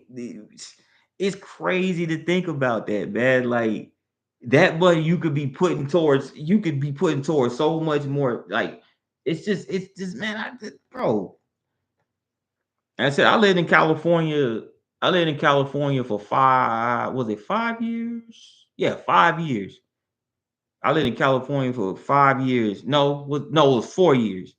And that was 4 years too long. And of course I was renting when I was there, so I didn't own a house out there, thank God. But I was renting, which was still crazy. And I'm like, man, nah, bro, I gotta get up out of here, man. Nah, no way. Mm-mm.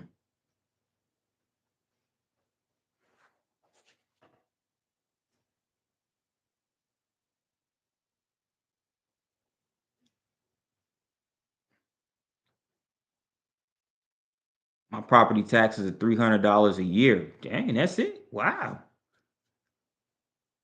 for a manufactured home. Oh, okay, okay. Yeah, yeah. Save that money. Shoot, save that money. Yeah, man, because you this day and age, you gotta hold on to every dollar, dime, nickel, penny, everything you can hold on to, for sure. If you invested that same 12K a year every year for 20 years, you would have over $5 million in that same time. Wow. Yeah. You know what I'm saying? That's smart. That's smart. That's a smart way of thinking. Like, it just doesn't make any sense why anybody would want to live in these high tax states. Like, why not just, I mean, it's just, if especially if you have the resources, especially if you have the monetary resources to relocate somewhere where it's much cheaper. Why stay somewhere? And it's because I don't know, man. I guess maybe it's just some people just have they just really just attached to that area. They feel like it's worth giving that much money over to the government. I don't know. It doesn't make any sense to me though. Like, bro, man, all that money you spending that you can get you spending, you could always go visit these places, bro. Like, that's the thing that's the thing that makes it crazy. You know.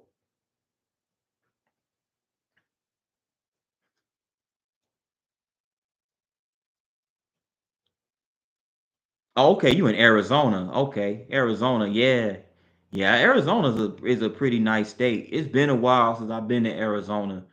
But I've been there a couple of times, and it's really cool. It's pretty good. It's hot, for sure. It's hot, but it's nice, man. It's really nice. A lot of cool places to go in Arizona.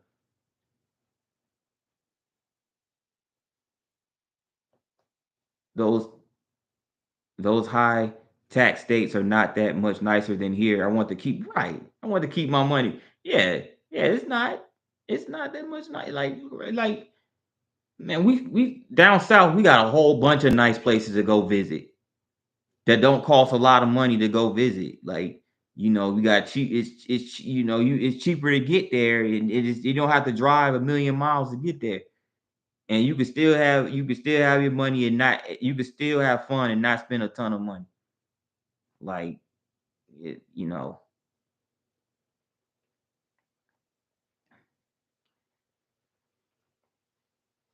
Arizona has some pockets of super rich.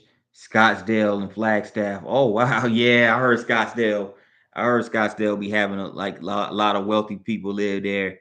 Um, and I've actually been through Flagstaff before. I drove through Flagstaff en route to California. On off of I-40. Yeah, I'm a little familiar with Flagstaff, but I've never been to Phoenix. I've never been to Phoenix. I've never been to Phoenix. The only big city in Arizona I ever been to was um was Flagstaff, and I guess Flagstaff would be probably more so like a mid-sized city versus a big city. So I haven't really been to any of the major cities in Arizona, but I heard Scottsdale. Yeah, I heard Scottsdale is in the Phoenix metro area, and you know, yeah, definitely. I forgot to mention it. Those who just coming into to the stream, make sure you hit that like button. One click of a mouse or two taps of the screen. Just hit that like button. Appreciate y'all for joining, though. Appreciate it. The nicest city in South Carolina is probably Charleston, and the taxes are much lower, and you have just as many things to do. Yeah, yeah. Now that's one city I haven't visited, but I want to visit. I want to visit Charleston. I want to visit Charleston, South Carolina. That's a city with a lot of history. It's by the water. It seemed like it's a pretty chill place to be.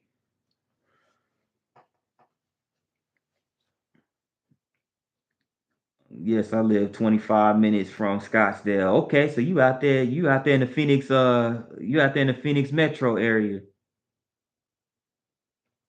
Lot to do in Phoenix, but won't live there. Yeah, yeah. Like I said, I don't really know too much about Phoenix. I don't really know much about it, honestly.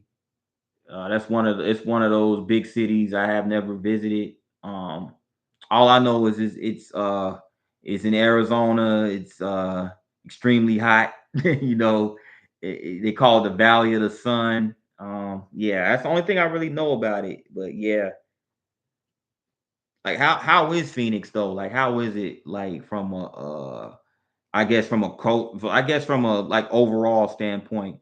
Like how is Phoenix? I don't really know much about it.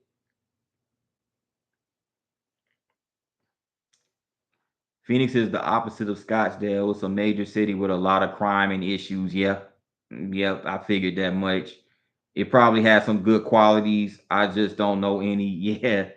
Yeah, I did. Now I have heard about Phoenix in its crime problems and stuff like that. You know, yeah, I heard about it. It's just a typical, well, I guess a typical big city.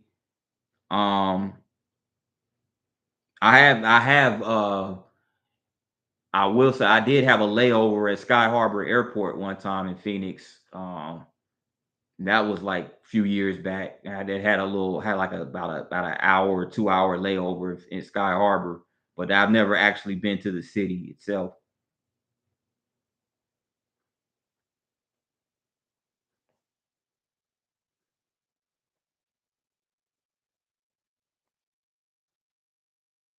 I'll put that on my list. Charleston, South Carolina. Our temp is 82 today. Wow. Phew, man. That. Yeah, that's what I'm saying. 82 in the fall. I know y'all. I know. I know in Arizona, Phoenix. I know. Like in the Phoenix area. Because I know you say you don't live exactly in Phoenix, but you live within the metro area. I'm pretty sure, like in the y'all, I'm pretty sure y'all have mild winters there.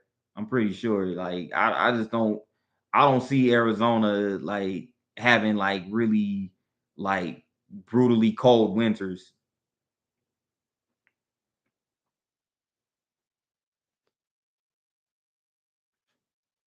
Unless maybe it might they might maybe it gets cooler like in like the mountains because I know they have mountains in Arizona, but if like Phoenix though I think that's more like desert, isn't it kind of like more closer to the desert or closer to, yeah, I would think that Phoenix would be more mild winters.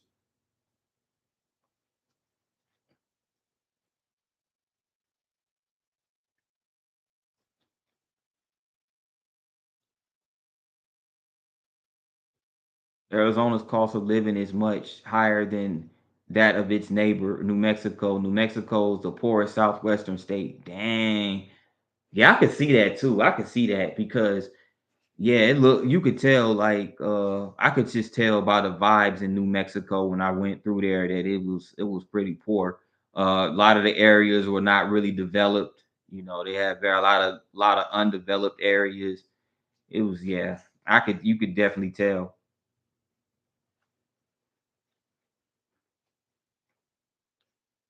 You need to come to visit so we can do a live together. Hey, I'm down for that. I'm down for that. Now through April, yeah, I would love to come out to Arizona. Shit, for real. Yeah, we definitely, yeah, I'm definitely down for that.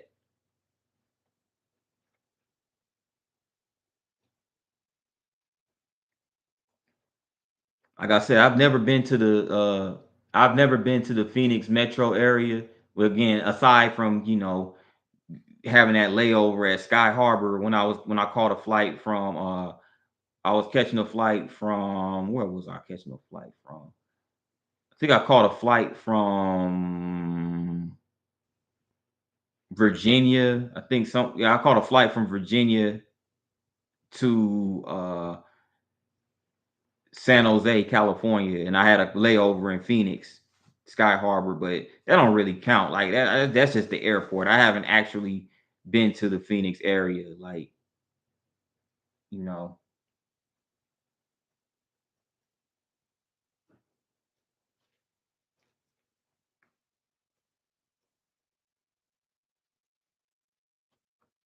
we have a lot of mountains. Yeah, yeah. I could imagine. I can definitely imagine that.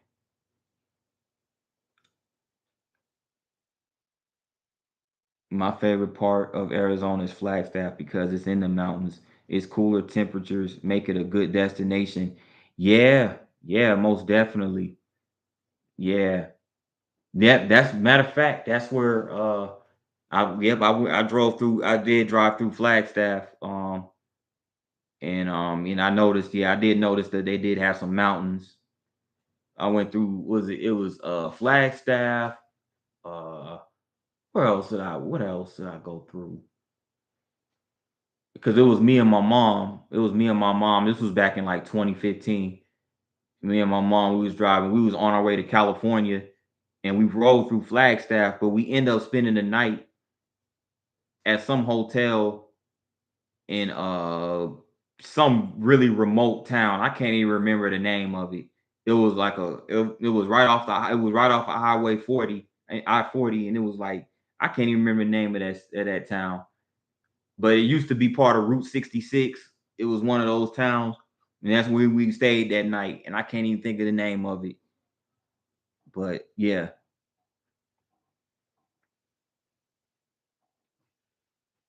I lived here for 10 years and haven't been to Flagstaff yet. On my list. Yeah, it looks like it's a like Flagstaff. It looks like it's a pretty nice city. I would like to. It looks like a pretty nice city. I like to visit there again. I mean, I didn't really get a chance to see the city. Like I said, we was just passing through because we was riding. We was riding on our way to the California on I-40. But yeah, I love to go there and spend some time there.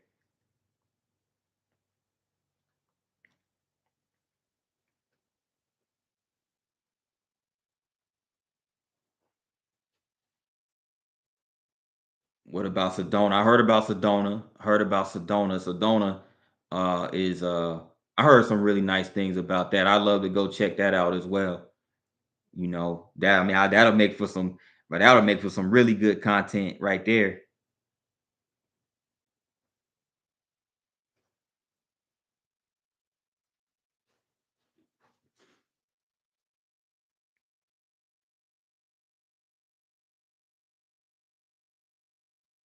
Yeah, yeah, I heard about Sedona. Yeah, Sedona is beautiful. Yeah.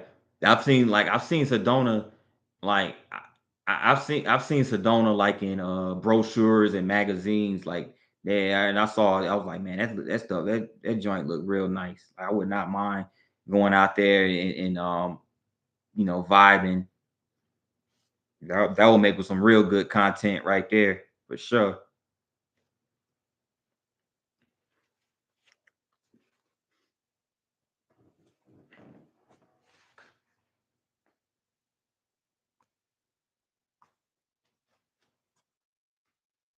Yeah, I need to. I'm gonna start making me. I'm gonna start making me an itinerary here pretty soon. Putting down my places I need to go visit.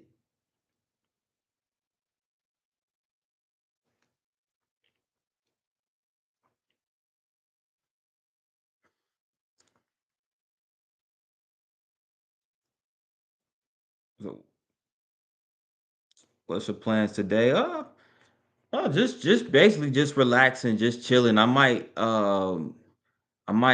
got some more videos that I need to put together. Some more content I need to edit and put together and eventually post on the channel. So I'm gonna be working on that today. And say Monday. That's pretty much it, you know. That's pretty much it.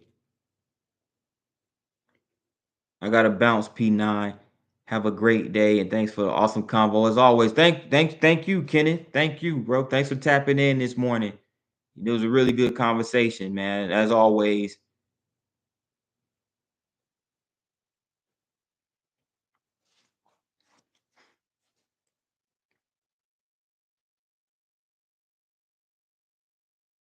that's what we should do the live. Yeah, that'll be dope. Well, where it's Sedona? In Sedona, that would be cool.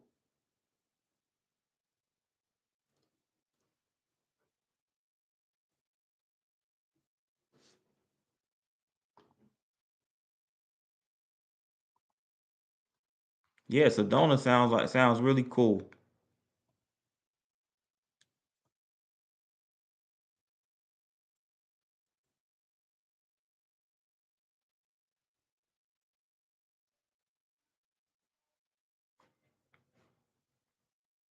Yeah, I'm gonna put that on my calendar, man. I want to get out there. I'm gonna try to get out there. I think I'm gonna get out there 2025 for sure. I'm gonna have to make plans for that. Stop by my channels. Okay. Yeah, I'm gonna go check you out. I'm gonna go check you out.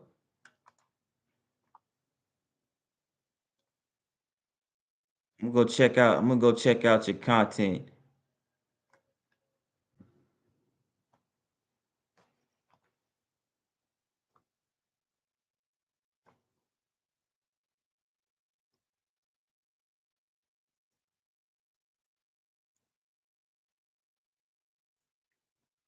Good morning, Favor Henry. Okay, it's evening. Okay, it's evening where you at, huh? It's evening. Okay, well, good evening to you. Am I pronouncing it right? I don't know if it's is it Favor? I want to make sure I'm not butchering your name. Is it Favor Henry? But welcome to the stream. Welcome to the stream. Thanks for tapping in this evening. Well, evening where you are, morning where I am. Okay, I got it right. You say yes. Okay, I got it right. All right, cool, cool, cool. Between March and April. Yeah, March and yeah, that sounds like a those sound like some good months right there.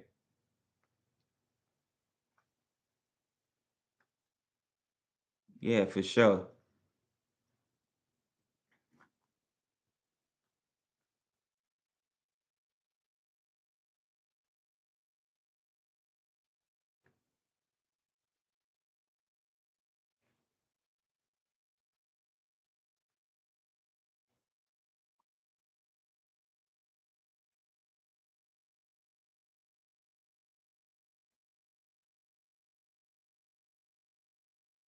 Yeah, definitely. Yeah, matter of fact, I'm gonna check out your content for sure. I'm gonna check out your content, watch your videos. Matter of fact, I'm looking at it right now. I'm looking at the videos you have posted up. I'm gonna go check them out.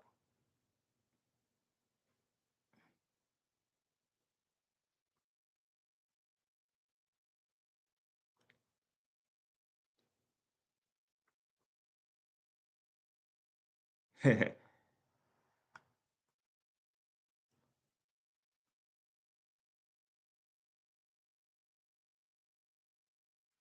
yeah, man, it's good. It's good doing these live streams and networking with you all, networking and chopping it up with you. Because as I was telling Kenneth earlier, I don't know if you've ever tuned in to any previous lives before, or is this your first time tuning in to a live stream before? But I was telling Kenneth that, you know, this is my first time that I've done constantly live streaming because I've never, but prior to me establishing this channel, I've never done any live streams on any platform, whether it was YouTube, Facebook, Instagram, none of that. Like, so I'm still kind of new to the live stream thing, but so far I've been enjoying it. I've been,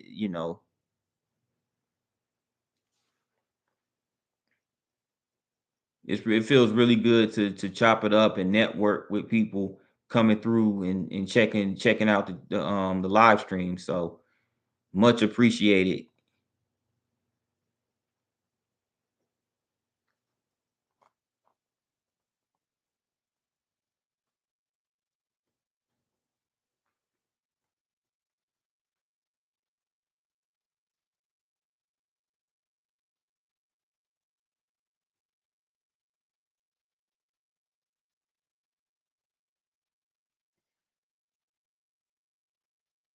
Yeah, I'm gonna check out your channel as well. Favor.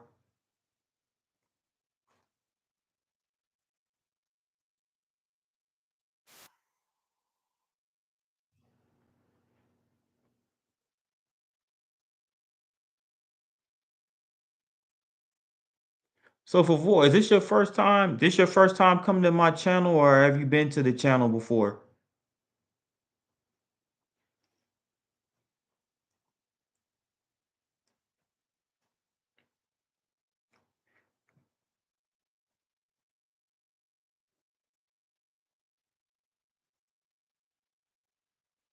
But yeah, I'm gonna definitely check out your channel though. I'm gonna check it out.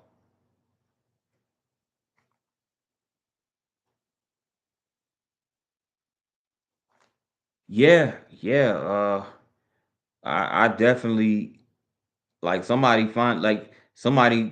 recommended somebody recommended me to do or suggested rather somebody suggested to me to do a live stream because I was skeptical. I was like, man, I don't know.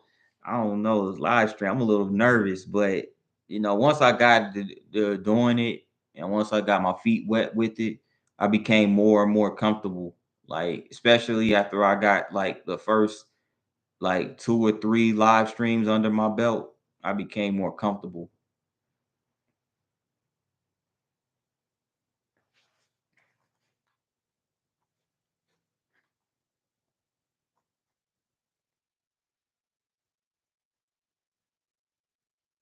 Oh, okay. So okay, yeah, okay. So you have been following and commenting ever since you commented on my channel. Okay. Oh, whoa, oh yeah, okay. I think now that I think about it, you do look familiar. So you do look familiar as far as your profile picture and stuff like that. So yeah, yeah, okay. Yeah, yeah, okay.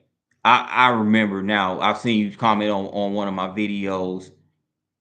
Yeah, okay. I seen you comment on one of my. I think you commented on one of my videos before. Your picture does look familiar. This is your first time on your live stream. Absolutely. Okay.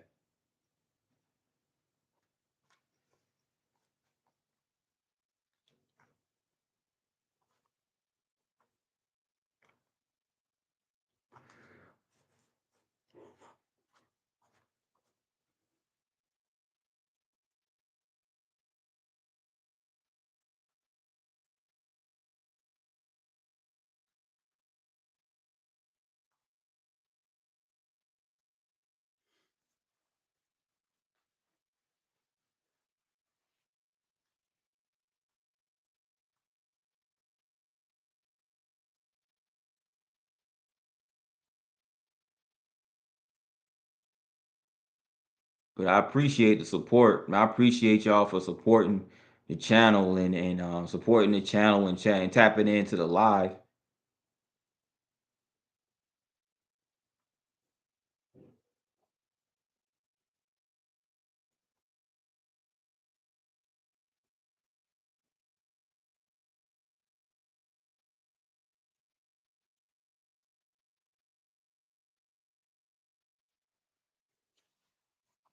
But I'm glad, I'm glad y'all, yeah, you two were able to link up and network and check out you guys each other's channels and stuff like that.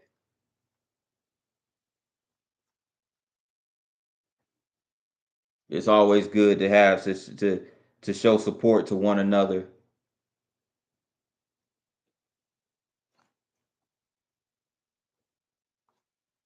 Right here where I'm at, it's 70 degrees, about 70 degrees.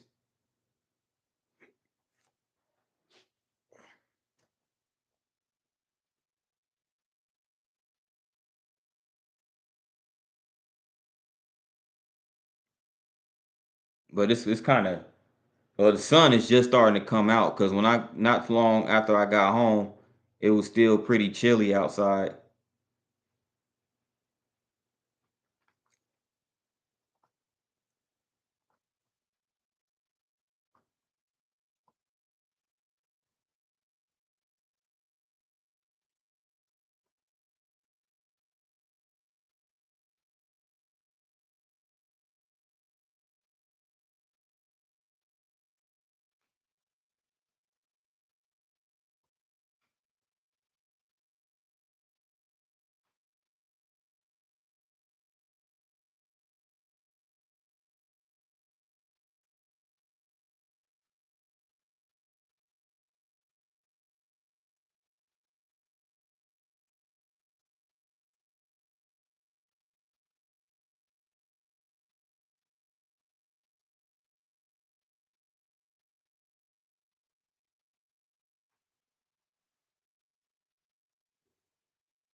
Yeah, it's pretty cool today. It's pretty cool today. I think the temperature is probably gonna max out at about maybe 72, 73 degrees or something like that.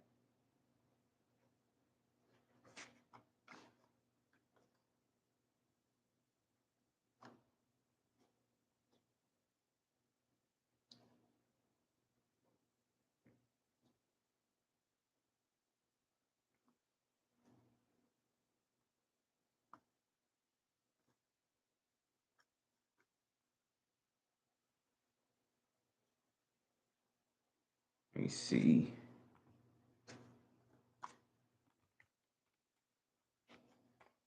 Sedona.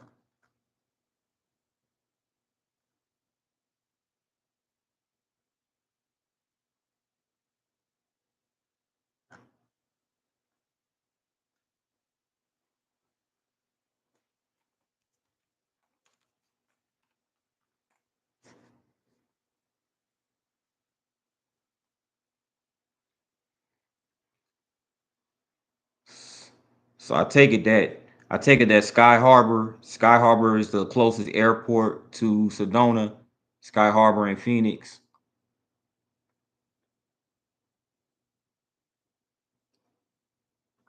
But I'm gonna go check you out, Good Vibes. I'm gonna go check you out today. Check out your content, Good Vibes, and yours as well, Favor. I'm gonna check yours out as well. Um, and with that in mind, I appreciate y'all for to tapping into the live this morning. I'm gonna go get me a. I'm gonna grab me a nap. Grab me a nap because I'm doing this live stream basically after I don't work my overnight shift, so I'm gonna go get some rest and you know be comatose for the next few hours or so. But I appreciate you ladies for tapping in this morning. And with that in mind, guys, with that in mind, ladies, you guys take it easy and have yourselves a great day. And I'll do another live stream probably later on this afternoon and whatnot once I get up from my nap. So I'll do that while I'm working on my video. So yeah, I'll check y'all later. Peace.